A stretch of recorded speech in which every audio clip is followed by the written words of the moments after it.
So now we are just going to go to an example question of what CodeVita has asked before.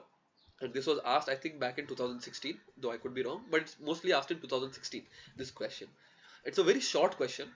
Many students get stuck in the question thinking that it's a very long question. So let me start with this question. The example is of a game called Stone Game 1-4. Now, just pausing here for 1 minute.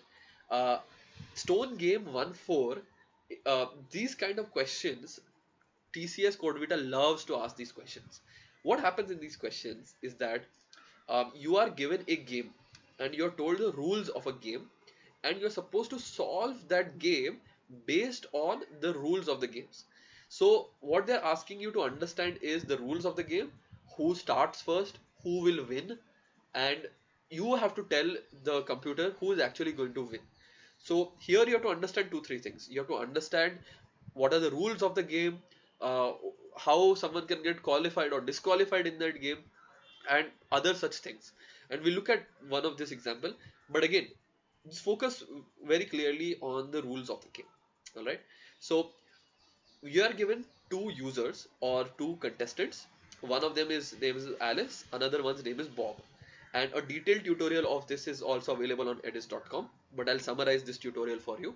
So in the question, what happens is the questions are generally very long in CodeVita, so I've summarized it over here. What will happen is you are given two contestants, Alice and Bob, and they're given a bunch of stones. So you see the red dots over here, the red stones. These are all stones that you are given. What Alice and Bob have to do is they can select some stones, and the person who selects the last stone, who collects the last stone, wins. Now the rule here is how many stones can you collect in one attempt. So both of them are given the rule that at max they can collect four stones, or they can collect one stone. That is, in any given turn they can collect either one stone or four stones. They can't collect two stones or three stones, and can't collect five stones or six stones. If it's Alice's turn, Alice can collect either one stone or Alice can collect four stones. Similarly, after that, Bob can collect either one stone or four stones. Now, there is one detail in this question that most students forget to read, and that detail is that the Alice and Bob will play the game optimally. What is the meaning of optimally? Optimally means that they are not going to waste any turns. For example, they can select either one or four stones, correct?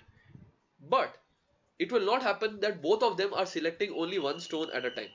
They will keep selecting more than one, they will keep selecting the minimum number of moves required. What does that mean? It will not happen that Alice selects one, then Bob selects one, then Alice selects one. No. If Alice can select four, she will select four. If Bob can select four, he will select four. They will try to finish the game as soon as possible. They are not going to delay. They are not going to continuously be like, oh, I will select one, you select one, I select one. No. If it's possible to select four, they will select four. No, this is the meaning of optimally. Generally, students have not had practice on this, get confused at this point and think, oh, what are we going to do? How do we know who is going to play which move? Well, that is not the question, as we will see right now. For example, let's say as Alice's move first, and Alice always starts first. So Alice will start first, she will select four stones, Bob will select four stones, we have one stone left. That stone is going to go to Alice. Now since Alice is the one who selected the last stone, Alice wins. However, if there was one more stone, let's say the input was 10, if there was one more stone, then the output would be that Bob wins, because there would be one more stone and Alice would have been left with two stones in the last move. She could select one or Bob could select one. What do I mean by this? Well, Alice over here selected the first four stones, then Bob selected the next four stones, then Alice selected one stone because she cannot select two stones. She can select either one or four. It's not possible to select four over here, so she selected one, and then Bob selected one, so Bob wins. Okay. Now in this question, again, as I said, most of the students get confused about who is going to take which turn. In the first turn, is it better for Alice to select four stones, or is it better for her to select one stone? And for Bob, what should he be doing? Well, that is the wrong way to think about this question. The actual way you should think about this question is, since they are both going to play optimally, the actual moves don't matter. What matters is the number of moves. What does this mean? Well, if let's say Alice starts first, they are both going to play optimally. What we care about is who is going to finish last. Whatever moves they may take in the middle, but whoever finished last is the one who's going to win. So we don't care which move they took in the middle, as long as the person who finished last is someone we know, and if we know that person is the winner. So, for example, how many moves will be there? That is what we want to know. Because if we know the number of moves, we know that if there are odd moves, then Alice started first, and the odd move will always be Alice, so Alice wins. The even move will always be Bob, so Bob will win. So to find out how many moves there will be, we know that there will be either you can pick 4 stones in one move, or you can pick 1 stone in one move, right? How many 4 stone moves are there? Well, 4 stone moves are n divided by 4. That is, n is the number of stones, and 4 is n divided by 4 will give us the number of 4 stone moves. Then the remaining part after this is the number of 1 stone moves. What is the remainder when n is divided by 4? That is nothing but n modulo 4. That is the remainder after n is divided by 4 is the number of 1 stone moves. Because first they will take 4 stones each. Once they've taken 4 stones each, then the amount of stones left is the number of 1 stone moves. If the total moves, this is the total moves formula, that is n by 4 plus n mod 4. If the total moves is odd, then Alice wins. So in this case, the input was 9. N by 4 plus n mod 4 would be 9 by 4 is 2 plus 9 mod 4 is 1, 3. So in this case, Alice wins. Okay. So as you can see, till now I have not done any coding. I have not done anything in Python, in Java, in C++, but most candidates think that at this point they should be doing some coding. They think that, oh, I don't know how to do this, but let me start writing in Python or writing in C++ or writing in Java. Well, let me tell you, that's a problem, because if you've not thought of the logic so far, then you will write some random stuff in the coding question and you will not be able to clear it. So let me show you how to actually code this question. But before that, I hope everybody has understood the logic of this. A more detailed tutorial is there on edyst.com if you've not understood this fully. But as I said, here what matters most is not so much about which language you're using, and not also about who is doing what moves, but about how many moves there are. If there are odd number of moves, then we know that Alice wins because Alice always starts first. If there are even number of moves, then we know that Bob wins because Bob always starts second. Okay, so let me actually show you how you can try and attempt this question on the Edyst platform itself. Okay, and just give me a minute for that. All right. So I'm just opening up the Edyst platform for you.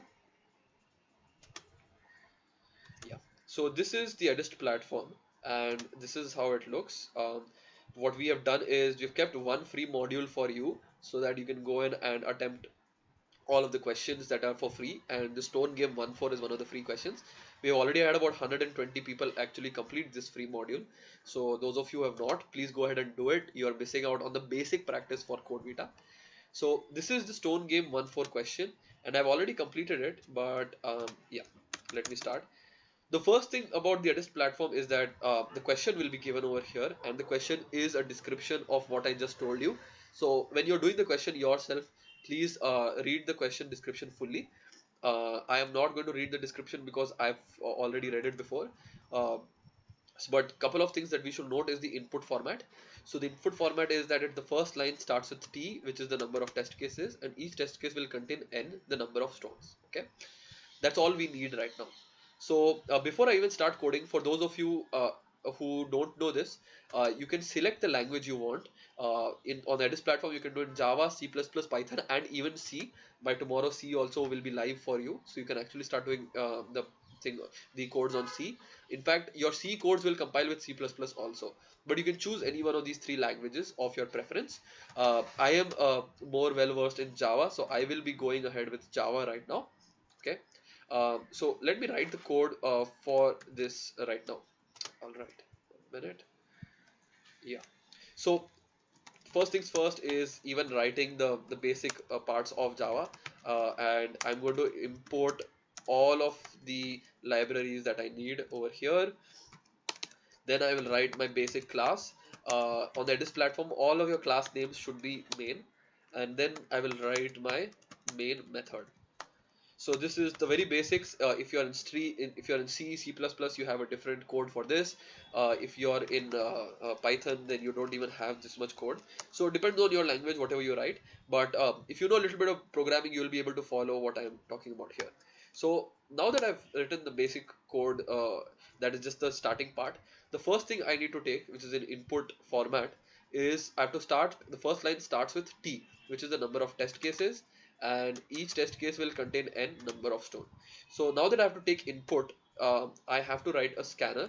So I have to initialize a scanner, and let me do that over here. So I've initialized a scanner over here. This is for input. It's very good if you leave comments for your code, because later on when you're coming to revise, it will always be good for you to actually read your own comments. Okay. Now that I've defined a new scanner, the first thing I have to do is get the number of test cases, which is, let me put that in T. Alright, so this is the input format. First is 3, which is the number of test cases, which will be followed by 3 test cases, 1, 6, 7. Each of them are 3 test cases. 1 means 1 stone, 6 means 6 stones, 7 means 7 stones. I have to print yes if Alice wins and no if Bob wins. So in 1 stone, we can very clearly understand that Alice will win because she will pick it up. In 6 stones also Alice wins, 4, 1, 1. In 7 stones, Bob wins, 4, 1, 1, 1. Okay, and I leave that up to you to figure out why I've said that. But the first thing I need to take is input is the number of test cases T. So that is int T is equal to sc.nextInt. That's what I have done. And now I have to get the number of stones in each of these test cases.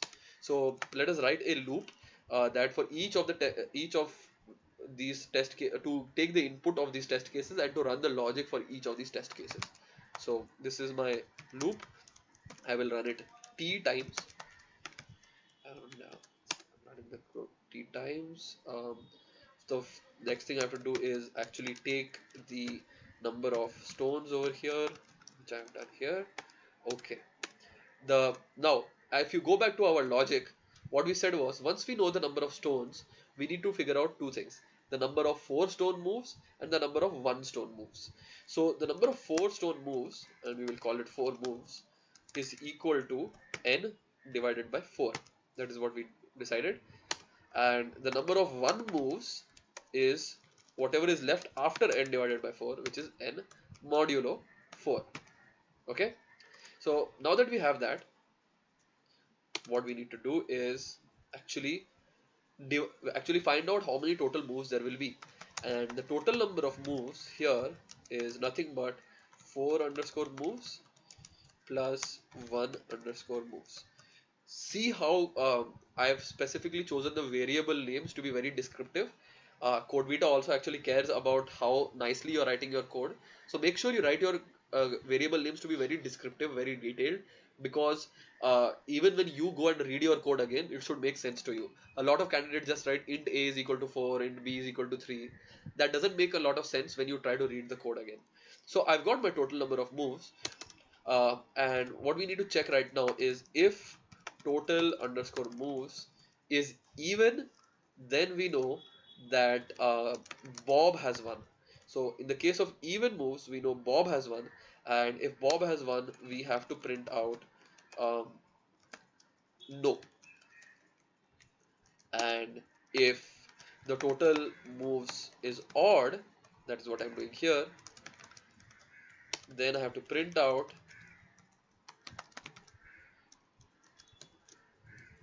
yes, that is Alice has won. So if the total number of moves are even, then Bob has won. If the total number of moves are odd, then Alice has won. So very quickly, to even check if I'm passing some of the test cases, I can click run, and if I've written the code correctly, then it will pass the test cases. But it says a compilation error, and it's actually showing where the compilation error is. Okay, so I have made the mistake of writing this main method as a class, which is not to be done. So it pointed where it was written, and so I went there and I rectified it. Let me click run again. and hopefully no compilation errors this time. Okay, there is. Alright, so I declared my scanner to be SC, but I'm using scan.nextInt here. So let me do sc.nextInt over here. Let me run again, and yeah, I have made again another spelling mistake, which is force underscore moves, but it should actually be 4 underscore moves. So let me run it again, right? And it says the test cases are passed. Okay, let me try to submit it. Okay, and I've failed some test cases. So at such a time, what you should do is you should go back and see. Generally speaking, what happens is if I've failed in sometimes in these test cases, then maybe our logic is wrong, but I'm fairly certain that my logic is correct. So the other places where this could happen, this could be a problem, is if my output format is wrong. Okay, and as I can see over here, here I was printing without a new line, and here I printed with a new line. And the question says I have to print with a new line. So what I'll do is, now let me try to submit it by printing with a new line. Let me see if it works right now. And yes, I think so. Is there one more? Yeah. So test case 1, test case 2, and test case 3, all of them are correct. And I get the points for this question. Okay. So that's how you can attempt this question yourself on the Edyst platform. I've chosen a fairly simple problem again so that we can cover it in the webinar.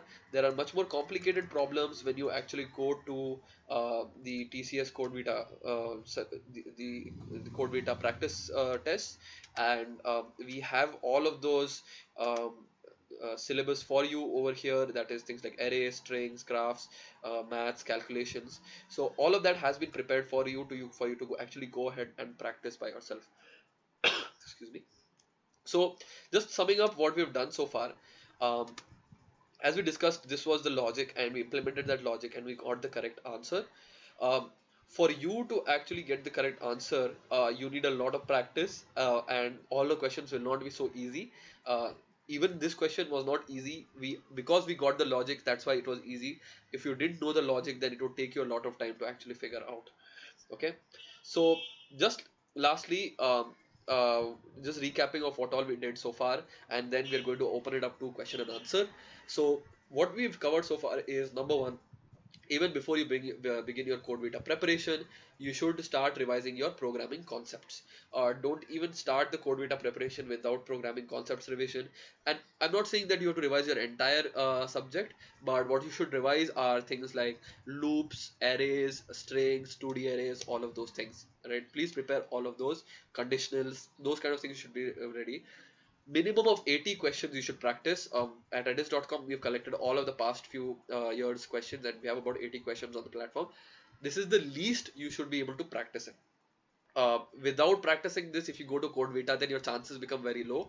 If you practice this and go, your chances become very high, because the kind of logic that is asked in CodeVita is sort of repeated. The questions will not repeat, but if you've done the previous year's questions, you will get an idea on what are the kind of questions that can come up later on. And for everybody who's here, please go to Edyst.com and check out the free module and the free questions that are being given to you by us. Excuse me, by us for the CodeVita preparation. So please go to Edyst.com and check out the free questions. And for any questions, for any queries, you can at any time feel free to call us on the given number, or WhatsApp us on the given number, or write an email to team@edyst.com.